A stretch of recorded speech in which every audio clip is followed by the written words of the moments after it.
decreta Ley Orgánica del Poder Ejecutivo aprobada en el año 2008, la LOPE. Asimismo, se respetaron las nuevas corrientes modernas de organización del Estado predominantes a nivel mundial. Cabe recordar que las ineficiencias del Estado en oferta de servicios públicos y en la recaudación de impuestos generaba sobrecostos anuales en exceso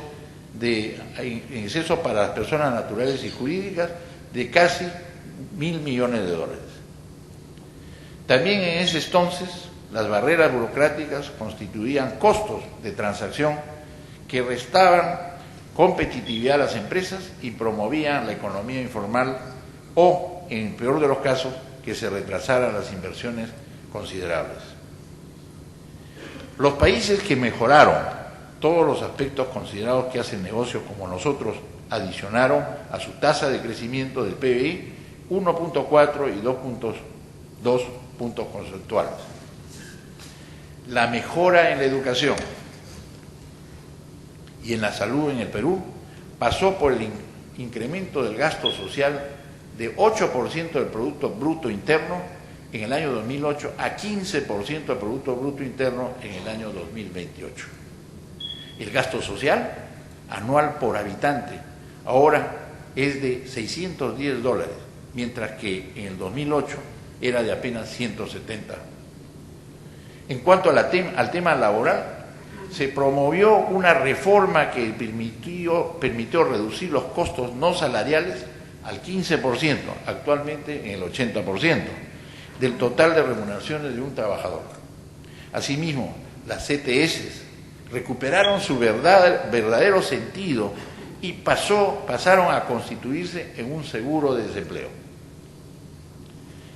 Luego de 10 años de un largo debate de la Ley General de Trabajo, que contenía propuestas rígidas y obsoletas, se logró definir un texto laboral con menos de 100 artículos.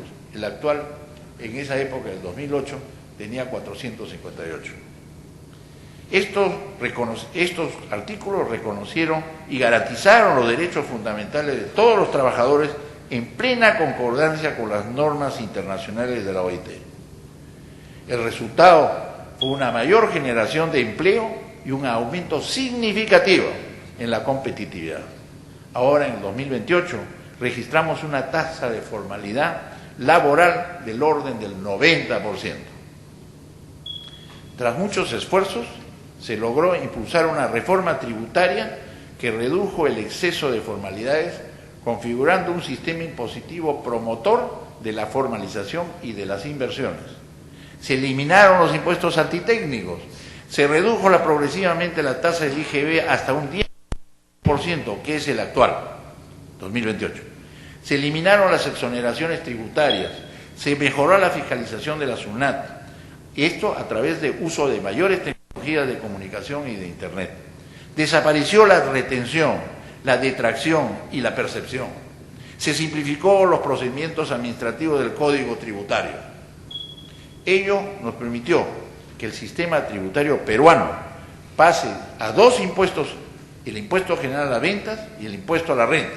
Ahora, la presión tributaria asciende a 20% y la mayor parte de la recaudación proviene de los impuestos directos, 15% del PBI casi, y del 90% de la economía ahora es formal. Asimismo, en cuanto a las reformas en ciencia y tecnología, el Perú puso en práctica una política de promoción de importación de tecnología para adaptarla y comercializarla en nuestra región. Mejoró su nivel de educación superior y técnica de universidades e institutos tecnológicos. El Estado aumentó su presupuesto para financiar investigación y desarrollo en tecnología. Generó también una política de incentivos para que las empresas, por inversión en tecnología, a través de fondos concursables y deducciones de impuestos, podrían crecer en su aplicación de la tecnología de punta. El Estado también propició la creación de fondos de investigación y desarrollo de tecnología en asociaciones público-privadas. El Perú ahora en el año 2028, destina más del 1% de su PBI a la inversión e investigación en desarrollo. En este momento prácticamente cero, o sea, el 2008. Asimismo, el Perú cuenta hoy con una infraestructura moderna y competitiva, producto de una inversión superior a los 90.000 millones de dólares. Nuestros costos logísticos, por lo tanto, portuarios y transporte, hoy en día, en pleno año 2028, son similares a cualquier país desarrollado. La infraestructura vial, por si acaso, ha sido uno de los motores más grandes de la economía china en este momento. El Perú tiene ahora 36.000 kilómetros de carretera, de ellas 25.000 son asfaltados, todas tienen un programa de operación y de mantenimiento adecuado, bajo la modalidad de asociación pública-privada o administración directa de los gobiernos regionales y locales. La inversión en infraestructura explica una gran parte del resultado expresado en el PBI del Perú. Se ha avanzado en 80% en carreteras, 80% en telecomunicaciones, 90% en generación eléctrica, 90% en saneamiento y 100% en salud y 100% en educación. Desde luego que el sector privado acompañó al Estado en su esfuerzo por abrir nuevos mercados y diversificar nuestra oferta exportadora con nuevos productos que tenían un mayor valor agregado. Existe pues una gran participación de los gremios en los compromisos asumidos por el sector privado en el pacto social por la lucha contra la pobreza. Sin embargo,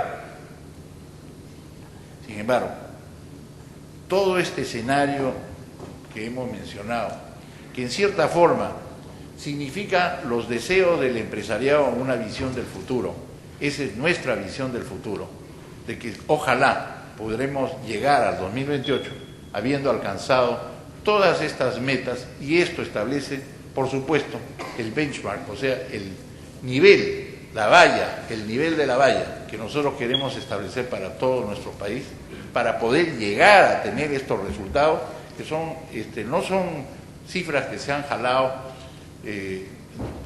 por voluntad, son resultados de proyecciones que se han hecho con mucha seriedad por nuestro Centro de Investigación Empresarial.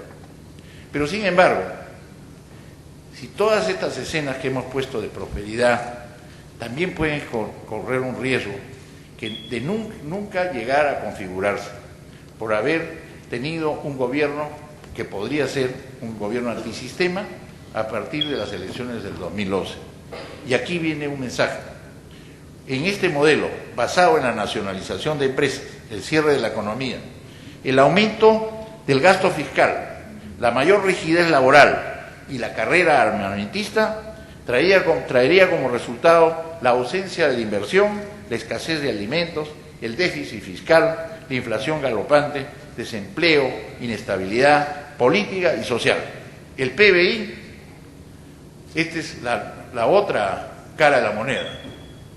En vez de haber llegado a 20.000, hubiera bajado a 2.500.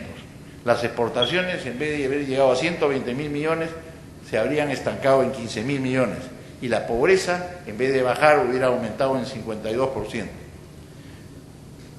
Nuestro país, pues, necesita un plan nacional de largo plazo que fije este tipo de metas. Las metas de desarrollo por 20 años, es decir, hasta 2028. Actualmente solo tenemos, en cierta forma, una visión que termina definitivamente en el 2011.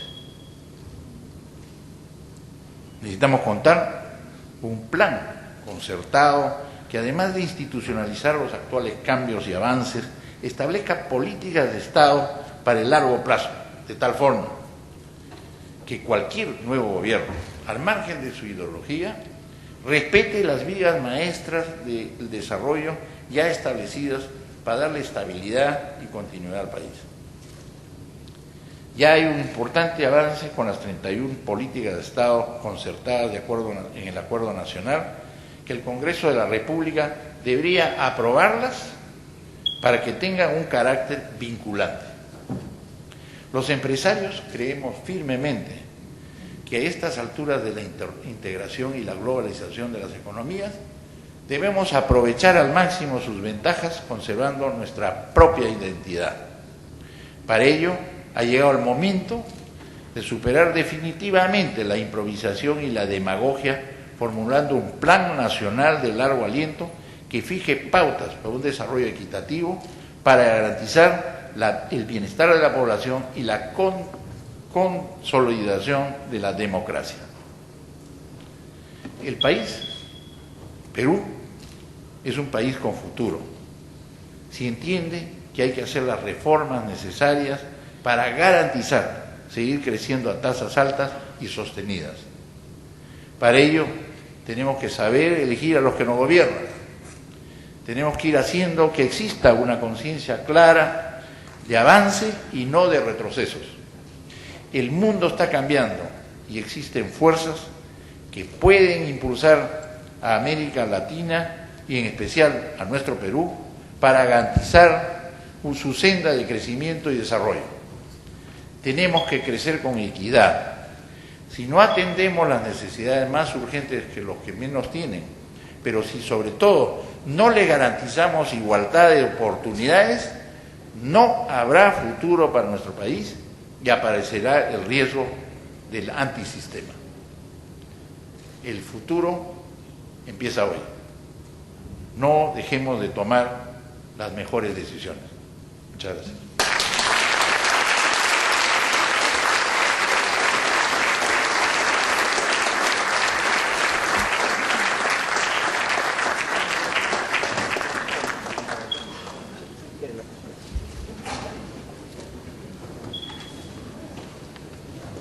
Queridos amigos, al terminar la 29ª sesión de Cátedra Perú, con la celebración al mismo tiempo del tercer aniversario, creo que no cabe sino agradecer muy especialmente a la Cámara de Comercio de Lima y puntualmente al ingeniero Samuel Gleiser Katz por esta visión que ha tenido sobre el futuro de nuestro país.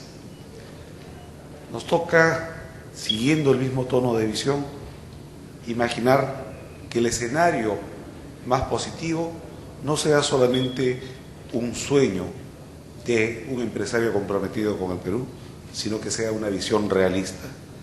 Quisiéramos imaginar que los sueños se conviertan en realidad con el trabajo tesonero de los empresarios y del mundo académico. Quisiéramos imaginar que la alianza entre los empresarios y la academia termine de consolidarse, tal como lo ha señalado en su discurso de incorporación el rector don Raúl Bao García. Y quisiéramos finalmente desde la Cátedra Perú que a partir de esa alianza entre empresarios y el mundo académico se cumpla el precepto de don Jorge Basadre cuando sostenía que el Perú sí es un país viable porque el Perú es más grande que sus problemas. Muchas gracias por acompañarnos y les pedimos que ahora hagamos el brindis de honor que corresponde.